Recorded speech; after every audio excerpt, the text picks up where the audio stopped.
감염이 되면 대부분 무증상이에요. 뭐 증상이 없더라도 정기적으로 검사를 받아보는 게 좋습니다.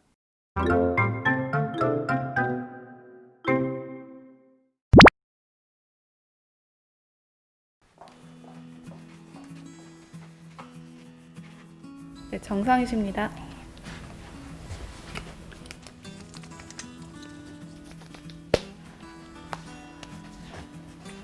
원장 네, 안녕하세요. 안녕하세요. 반갑습니다. 네, 헬스조선의 이혜나 기자입니다. 네, 저는 한국의료재단 원장 김효상이라고 합니다.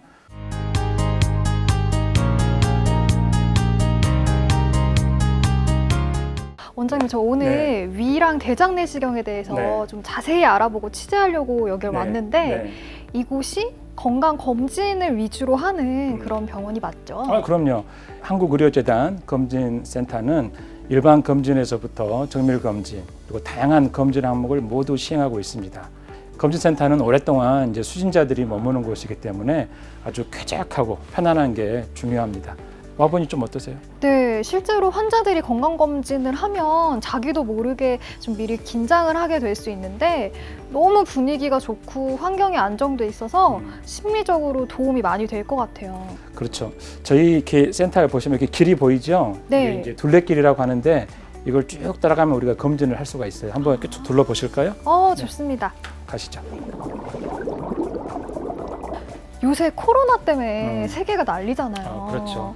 그래서 건강검진을 받는 사람들이 좀 줄었다고 들었어요. 실제로 야외 활동도 잘 안 하게 되고 또 의료기관을 좀 잘 안 찾게 되거든요. 네. 근데 건강검진 좀 미뤄도 되나요? 건강검진이라는 건 사실 우리가 이렇게 보이지 않는 건강 상태를 알 수 있는 거고 또 여러 가지 이제 전신 질환 같은 거를 미리 발견해서 또 이제 예방하거나 뭐 관리하고 치료할 수 있도록 돕는 거예요. 특히 이제 검진은 이 한국인의 사망 원인, 뭐 심혈관 질환이나 암 같은 것들을 상당히 이제 우리가 미리 발견하고 조기 진단하는데 중요한 역할을 합니다.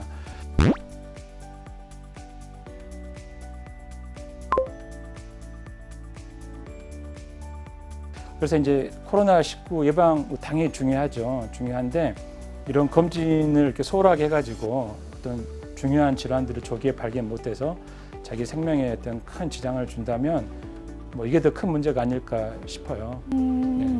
그 사람들이 건강검진이 얼마나 중요한지 그걸 명백히 좀 인식을 하고 챙겨야 될 필요가 있을 것 같아 보이는데 네, 그렇죠. 근데 사람들이 걱정하는 게 사실 좀 감염에 대한 우려거든요. 네. 이 부분에 대해서는 좀 어떻게 생각하는 게 좋을까요?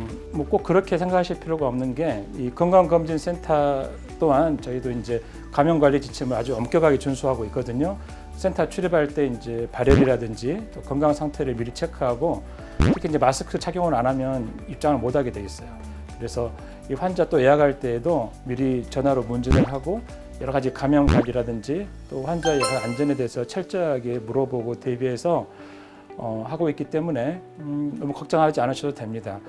네, 그러면 이제 원장님 진료실로 들어가서 조금 더 내시경 관련해서 궁금한 점들을 풀어보는 게 어떨까요, 원장님? 네, 그럴까요? 네. 제가 또 자세하게 또 설명을 드리겠습니다. 네, 좋습니다. 네.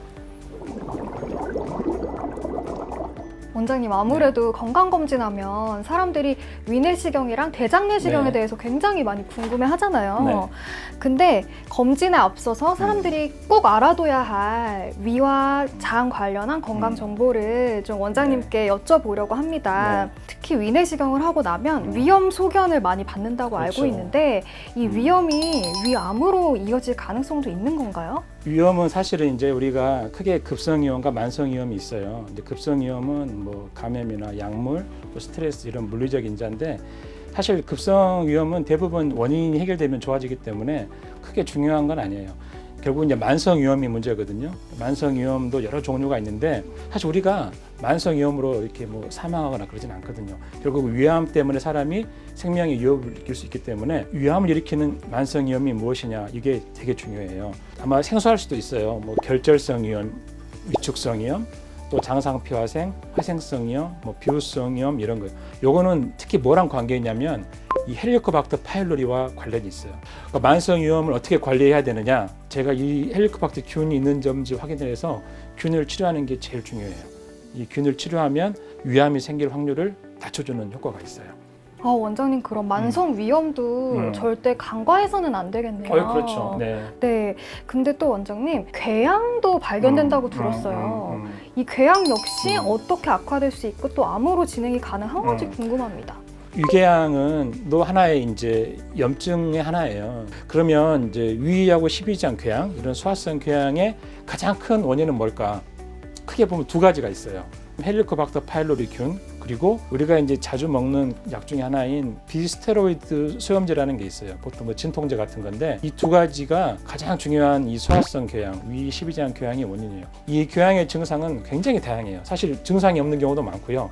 뭐 속쓰림, 소화불량, 더부룩함, 뭐 통증 다양하거든요. 결론적으로 말씀드리면 꼭 증상이 없더라도 정기적으로 검사를 받아보는 게 좋습니다. 그리고 이제 단순 위궤양이나 이런 소화성 궤양은 암으로 진행하지 않아요.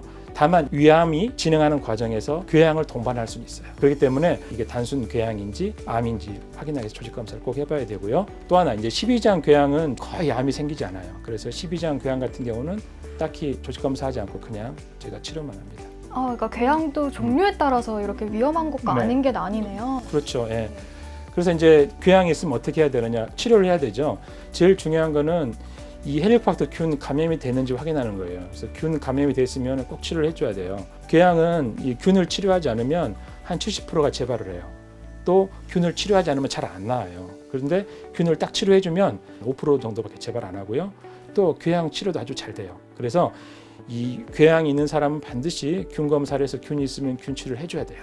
원장님 제가 취재하다가 세균 중에서 발암 물질이 있다고 들었는데 말씀하신 거 들어보면 네, 그렇죠. 네, 파일로리 균인 것 네, 같아요. 네. 어떻게 발암 물질로까지 지정이 됐다고? 네, 맞아요. 아주 골치 아픈 균인데 이 균은 이제 1994년도에 어떤 세균으로선 처음으로 1급 발암 물질로 이렇게 지정이 됐어요. 어떻게 감염이 되냐면 이게 이제 입에서 입으로 또 입에서 대변으로 감염이 돼요. 그래서 위생을 철저히 하면 상당히 줄일 수 있는 균이기도 해요. 근데 이제 균이 감염됐을 때 뭐 증상이 어떻느냐 뭐 이런 좀 궁금함이 있을 수가 있어요. 이 균이 감염이 되면 대부분 무증상이에요. 증상이 없다고 해서 균이 없다라고 말할 수도 없고 꼭 증상이 있다고 균이 있다고 꼭 말할 수도 없어요. 근데 이제 균을 어떻게 검사할 것 같아요? 그게 너무 궁금해요. 균은 사실 이제 위에서 사는 거기 때문에 두 가지가 있어요. 그러니까 내시경을 하는 검사는 내시경을 하면서 위에 그 조직을 떼내요. 그걸 현미경으로 염색해서 보아가지고 균을 확인하는 방법도 있고 흔하게 하는 건 혈액으로 뭐 항체 검사하는 방법도 있습니다. 원장님 그러면 한국인들이 좀 가장 관심이 많은 위암에 대해서 좀 얘기를 해보고 싶은데 그래서 위암에는 또 종류가 어떤 것들이 있는지 또 원인은 무엇인지 좀 부탁드립니다. 자, 위암은 이제 위 점막의 상피세포에서 암이 생기는 것을 말해요. 그래서 이제 위암의 원인은 대부분은 헬리코박터 파일로리 감염 때문이에요. 물론 이거 외에도 이제 우리가 흔히 아는 뭐 짜게 먹는다든지 뭐 흡연을 한다든지 또 비만하신 분이나 또 유전적으로 위암에 위험이 있는 분도 있지만 가장 중요한 거는 이 헬리코박터 파일로리 균이에요.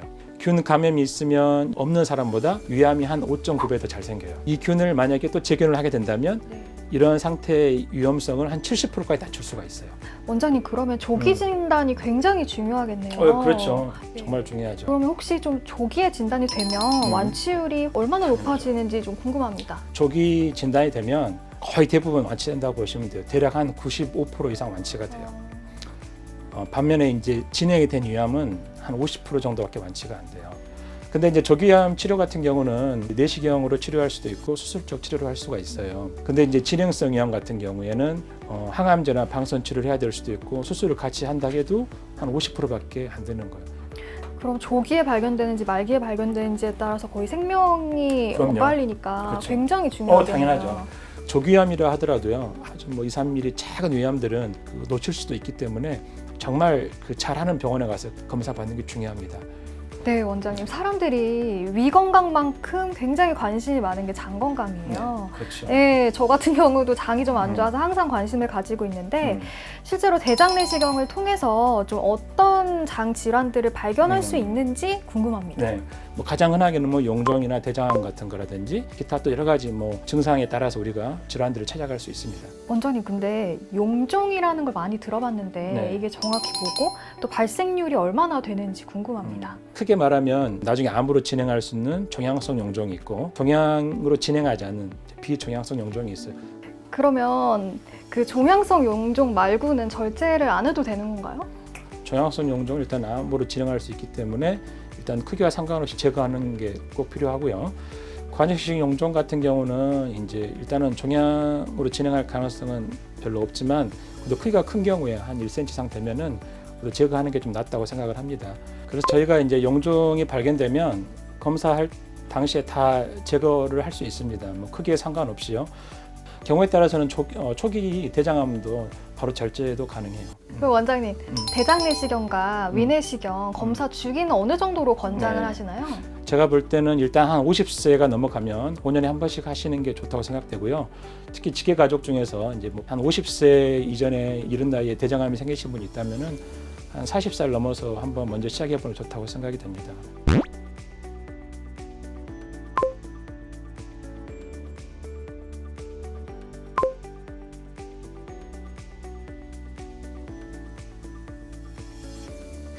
근데 사실 이런 검진을 하는 병원들은 굉장히 많잖아요. 근데 그 병원들과 좀 차별화되는 한국의료재단만의 검진 차별성이 있을까요?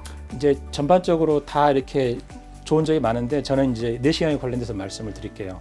먼저 아까 위암이나 뭐 위선종 이런 거에 대한 이 진단율이 굉장히 높아요. 정말 심할 정도로 꼼꼼하게 봅니다. 이 대장에 보면 중간에 굴곡진 부분들이 많아요. 거기를 자세히 보려면 이게 또 상당한 이게 노하우가 필요해요. 그러니까 하루 종일 봐도 이 놓칠 수가 있어요. 근데 그거를 안 놓치려면은 그런 아주 굴곡진 부분들을 잘 볼 수 있는 기술이 필요한데 저희 검진 선생님들은 이러한 부위를 명점 없이 잘 볼 수 있도록 네, 그런 실력과 노하우를 가지고 있어요. 그래서 자신 있게 그거는 말씀드릴 수 있습니다. 마지막으로 저희 헬스조선 유튜브 구독자분들께 좀 건강검진 잘 받으시고 오래 건강한 몸을 유지하려면 어떻게 해야 하는지 한 말씀 부탁드립니다. 네, 현재 뭐 10대 사망 원인이라든지 우리가 걱정하는 질환들은 지금 대부분 다 그 조기에 검진을 받으면 예방하거나 조기 치료 관리할 수 있는 것들이기 때문에 정기적으로 잘 검진만 받는다면 사실 별로 걱정하실 게 없어요. 좋은 검진센터에서 꾸준하게 잘 검진을 받으신다면 뭐 충분히 아주 100세까지 건강하게 사실 수 있을 거라고 네. 제가 자신 있게 말씀드릴게요. 오늘 정말 너무 도움되는 말씀 감사드리고요, 원장님. 이 영상 보시고 많은 분들이 정말 건강검진을 좋은 검진센터에서 미리미리 잘 받으셔서 건강을 챙기셨으면 좋겠습니다. 오늘 이 영상이 도움이 되셨다면 구독과 좋아요 눌러주세요. 네, 눌러주세요. 고맙습니다.